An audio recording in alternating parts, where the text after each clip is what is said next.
Muy buenos días a todos, nos da mucho gusto tenerles aquí en casa. Sean bienvenidos. Vamos a dar lectura al comunicado que hemos preparado para este día. Dice así: 1. En primer lugar, queremos felicitar y agradecer la participación de todos en el gran acontecimiento histórico, el más grande de toda nuestra historia de la Iglesia en El Salvador, la canonización de Monseñor Romero. Nuestra felicitación tanto para los que lo celebraron aquí como para los que fueron a Roma a la celebración con el Papa, por la gran expresión de alegría y de amor para con Monseñor Óscar Romero. Felicitamos a cada una de las parroquias de nuestro país por la vigilia que celebraron ese día con ocasión de la canonización. Y por supuesto felicitamos la gran vigilia de la canonización que se realizó aquí en el atrio del Templo de Catedral y el Parque Gerardo Barrios. Fue en verdad grandiosa. 2. También queremos agradecer a todos los medios de comunicación social por la gran cobertura y por la forma tan respetuosa y profesional con que se transmitió el evento. Fue maravilloso que con la ayuda de la tecnología los medios pudieron hacer presente ese gran acontecimiento en tiempo real en el mundo entero, para que todos pudiésemos participar de él. Muchas gracias a todos los comunicadores por hacer posible ese milagro de que se presenciara la canonización de Monseñor Romero en todo el mundo. 3. Invitamos a todos a participar en la gran acción de gracias de la canonización que tendrá lugar el próximo domingo 28 de octubre aquí en el atrio de la Catedral de San Salvador a las 9 de la mañana. Presidirá nuestra conferencia episcopal. Vendrán también algunos obispos de Centroamérica para celebrar con nosotros. Están invitados a concelebrar todos los sacerdotes de nuestro país. Invitamos además a todos los seminaristas, a las hermanas religiosas y hermanos religiosos y a todo el pueblo de Dios. Y por supuesto también a ustedes, las personas de la prensa. Están invitados a cubrir el evento y desde ya les agradecemos. 4. Nos toca ahora a todos poner por obra las enseñanzas de Monseñor Romero, nuestro santo. Debemos trabajar por los derechos humanos, por la dignidad de todas las personas sin excepción y por la igualdad de oportunidades de desarrollo para todos. Es importante que nuestras leyes sean justas y que protejan los derechos de los pobres. Esforcémonos para que el agua no se le quite al pueblo, sino que se le sirva de manera justa, respetándose el derecho humano al agua de cada salvadoreño. También es importante que se trabaje por un sistema de pensiones justo, que esté totalmente a favor de los trabajadores y no de terceros, para que se les garantice a ellos, a los trabajadores, una pensión digna y justa. Es importante además que los impuestos sean justos. Las personas que tienen más deben pagar más, y no al contrario, como los impuestos que tenemos actualmente, que son injustos, porque deben pagar más los pobres, gravando de esta manera aún más su precaria situación económica en la que viven. En una palabra, debemos trabajar por una sociedad más justa que pueda de esta manera alcanzar la paz social. 5. Agradecemos al Papa Francisco toda su bondad al impulsar la causa de Monseñor Romero hasta llevarlo a los altares. Pidamos a Dios que bendiga siempre al Papa. Pidamos también al Señor que Monseñor Romero sea declarado doctor de la Iglesia. Y además, supliquémosle a Dios nos conceda la gracia de la pronta visita del Papa Francisco a nuestro país. Que por intercesión de San Óscar Romero, Dios nos bendiga a todos con toda clase de bienes. Muchas gracias. Si hay preguntas, con mucho gusto contestaremos. Buenos días, Monseñor. Buenos días, periodistas. A continuación damos paso al espacio de preguntas con la periodista Susana Peñate de la Prensa Gráfica. Gracias. Buenos días, Monseñor. Buenos días. Quería preguntarle también su opinión o qué llamado haría la Iglesia en el marco que la figura de Monseñor Romero no sea utilizada en la campaña política. Ciertamente hubo ya una valla que fue usada, pero el mismo candidato presidencial del partido oficial llamó a quitarla porque la estaban utilizando con la bandera del partido. Entonces, ¿habría algún llamado especial ahora que ya retornaron de todas las actividades de canonización para evitar usar la figura de Monseñor Romero en actividades políticas? Vea, yo sinceramente a eso restaría importancia. Con todo respeto a las demás opiniones, pero mi opinión es que en tiempo pasado fue grave el hecho que hayamos tenido una situación conflictiva respecto a Monseñor Romero. Por una parte, algunos enarbolaban la bandera de Monseñor Romero haciendo lo suyo, y por otra parte, los contrarios a estos atacaban a Monseñor Romero, lo difamaban y decían que era comunista. Y entonces esto creaba una situación difícil en el Vaticano, ciertamente. Hay confusión. Y gracias a Dios esto se superó. Ahora todo está claro, todo está claro. Y la doctrina de Monseñor Romero ha sido canonizada, porque cuando se canoniza el santo, se canoniza su doctrina. Y entonces, ahora ya no hay, como dijéramos,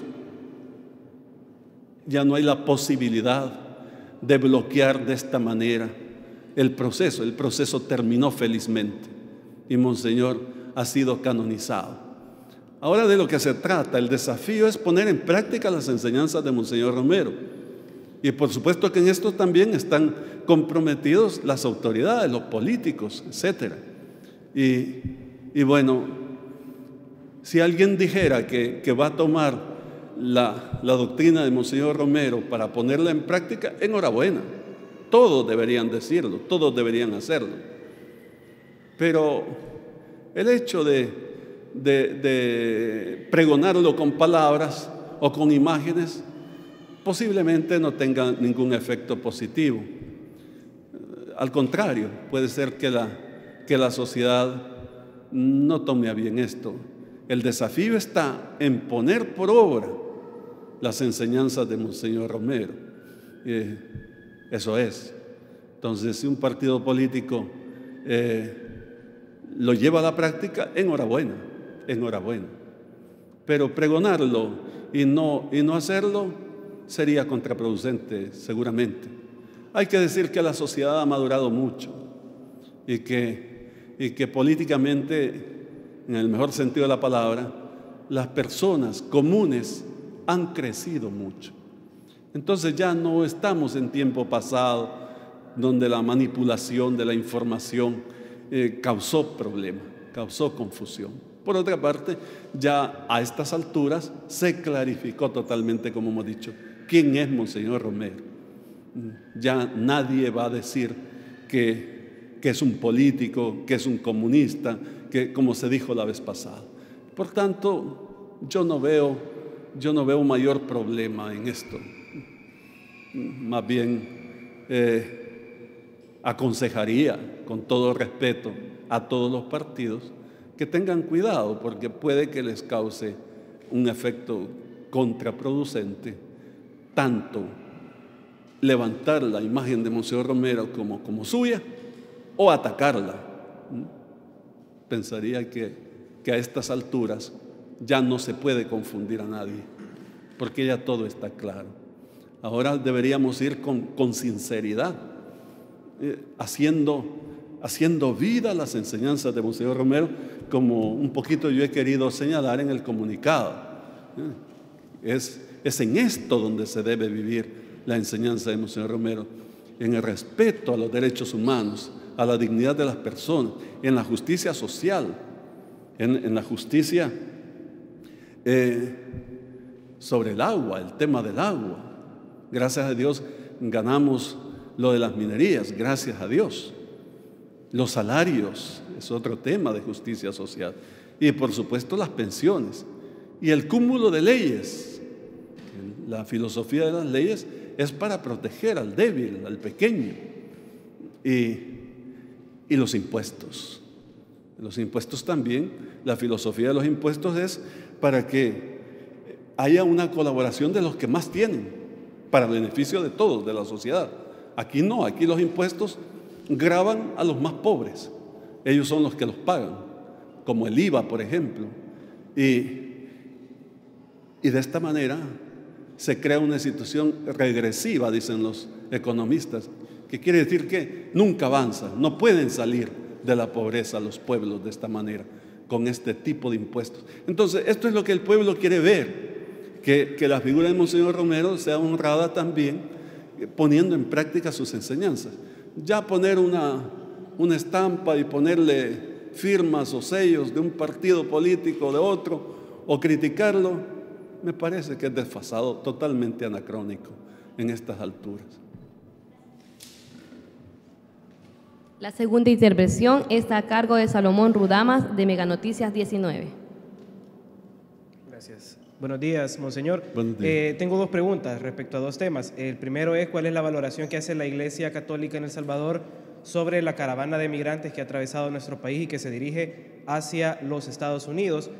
¿Cuál es la lectura que ustedes hacen sobre esta realidad? Y la segunda es sobre el reciente caso que se ha abierto sobre la corrupción al interior de la Fiscalía General de la República, una institución que está pensada para defender los intereses públicos y que ahora se ve envuelta en un caso fuerte de corrupción.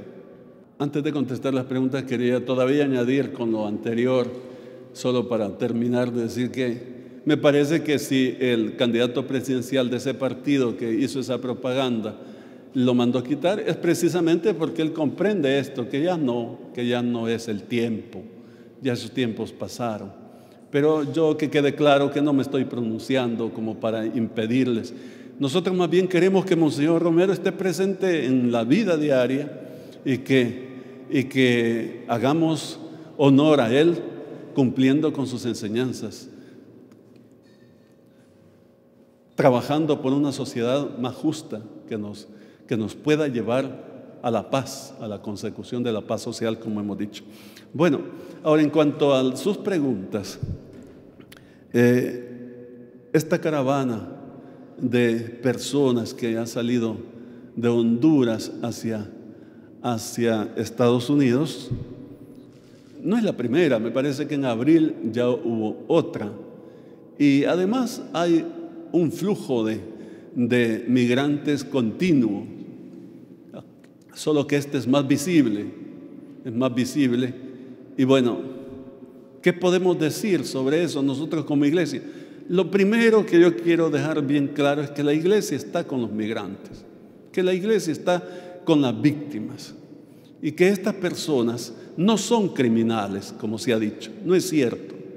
Son personas buenas, personas honestas, que buscan mejorar su condición de vida deplorable, teniendo derecho a vivir bien en sus países. Los países no les permiten un estado de vida suficientemente digno y seguro. Y por esto es que migran. Y tienen todo derecho a migrar. Es un derecho universal, humano, la migración. Y también la solicitud de refugio y asilo político. Entonces, nosotros como iglesia estamos pendientes, ¿cómo no? Y estamos, pues, apoyando siempre a la migración, a los hermanos migrantes, abogando por ellos. Por eso fuimos los obispos a hablar al Congreso la otra vez, por nuestros hermanos migrantes que están en Estados Unidos, pero los que van en camino igualmente nos merecen todo el respeto, todo nuestro apoyo, y vamos a velar por ellos. Entonces lo que tenemos que hacer ahora, agradezco que se me haga la pregunta y tener el micrófono en la mano para pedir a las autoridades que brinden la mejor atención a estas personas y que les respeten sus derechos y que les ofrezcan los beneficios que se les puedan ofrecer para esta migración.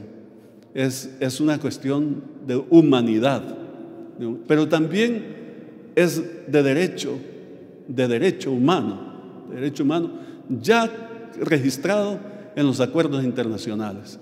Entonces, eso es lo que yo quisiera, ocupar este momento para abogar en favor de nuestros hermanos migrantes, por supuesto incluyendo a estos de esta caravana y a todos los demás migrantes.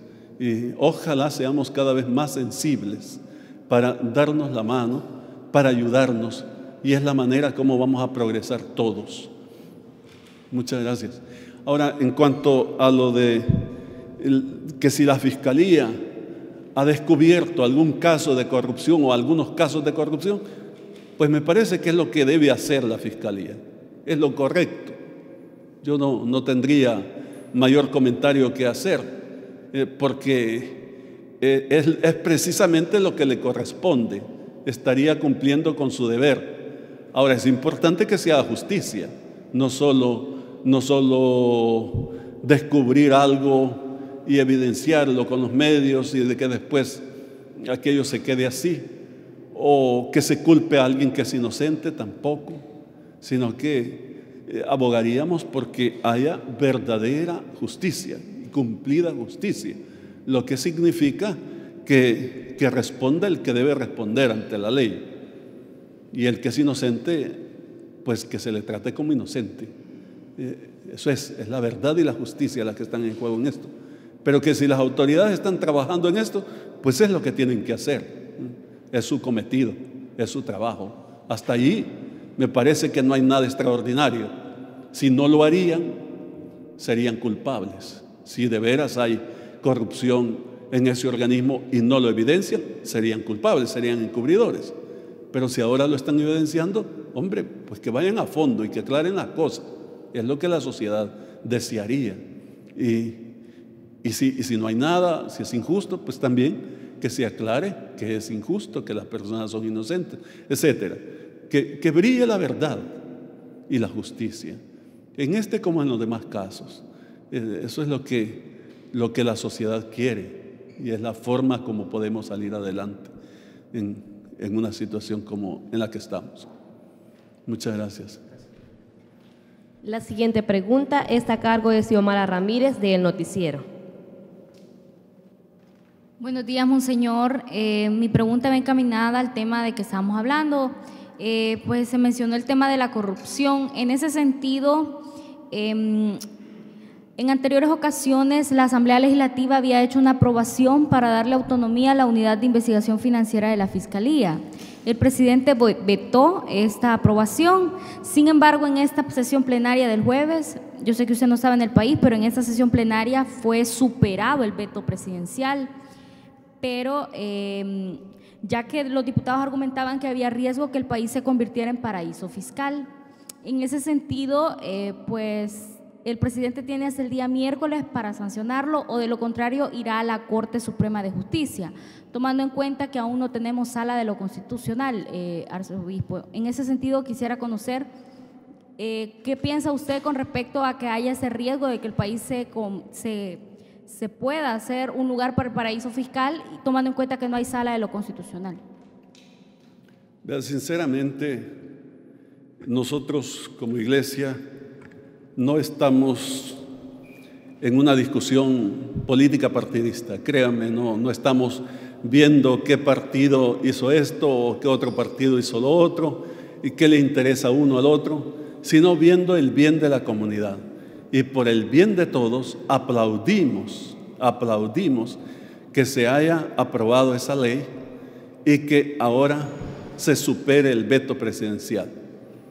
Porque no es posible Solo eso nos faltaría, que caigamos en ese calificativo y que nos excluyan de los países honestos y nos ubiquen como un país que está involucrado en el narcotráfico, en el lavado de dinero y todo lo demás, lo que llaman paraíso fiscal, que me parece un nombre equivocado, porque eso no es ningún paraíso, sino un infierno.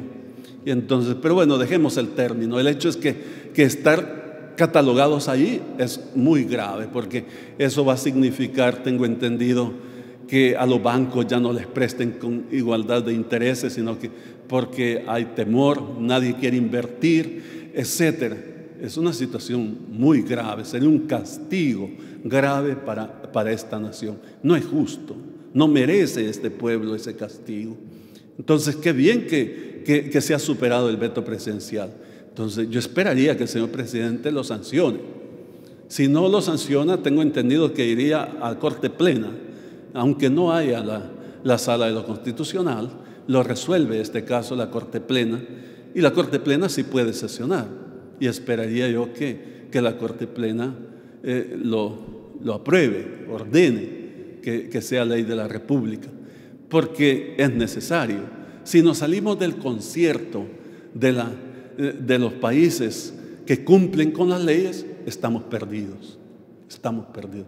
Yo no quisiera ni siquiera imaginar las consecuencias, sumándole a todo lo que ya estamos viviendo, esta condición de discriminación en la persecución del crimen, que ya no tengamos información, que ya no tengamos, etcétera, y que nos consideren, como ya dije, un infierno fiscal, diría yo, donde los países no quieren meterse ya. Con este país ya no se quieren meter. Eso sería muy grave. Entonces, qué bueno que se superó el veto. Yo esperaría que el señor presidente lo va a sancionar. Pensaría que sí. Y ojalá que lo haga. Lo digo sinceramente, no con ningún afán partidista ni mucho menos. Puede ser que a un principio no se consideró, etcétera, pero ahora que se ha debatido el tema y que todos sabemos las consecuencias, creo que es el momento justo para que, así como se aprobó de nuevo en la Asamblea con mayoría absoluta, se ratifique en Casa Presidencial. Gracias, arzobispo. Gracias a usted. Por último, tenemos la intervención de Raúl Hernández de Canal 12. Arzobispo, buenos días. Es relacionado a la pregunta anterior. Los diputados ya iniciaron el proceso de elección del fiscal general de la República, aún sin haber electo los magistrados de la Sala de lo Constitucional. Tienen el presupuesto todavía 2019. Se habla incluso entre ellos mismos de repartirse los puestos magistrados. ¿Cómo ve este entrampamiento que hay en la Asamblea Legislativa? Porque de cara a las elecciones 2019, ya prácticamente un poco más de 2 meses, posiblemente se complique un poco más el panorama. Esta situación es lamentable. Lo hemos dicho en varias veces, que lamentamos mucho. Es una deuda, con todo respeto a los señores diputados, es una deuda con la población, porque la elección de autoridades de segundo grado es una función importante, un deber importante de ellos. Y el que no lo logren, pues qué triste, qué triste. Yo sí pienso que es importante que pensemos en lo que al pueblo le conviene y qué es lo que el pueblo quiere. Y naturalmente que todos queremos que la Corte no esté acéfala. ¿Por qué? Porque vela por los derechos constitucionales de todas las personas. Entonces aquí tenemos una falencia muy grave en el orden jurídico. Y si ya pasó tanto tiempo y ahora vienen acontecimientos como las elecciones, pues es muy triste, es muy triste. Yo esperaría que en el tiempo que queda lo hagan. Si después vienen más cargos como el fiscal general de la República, y bueno,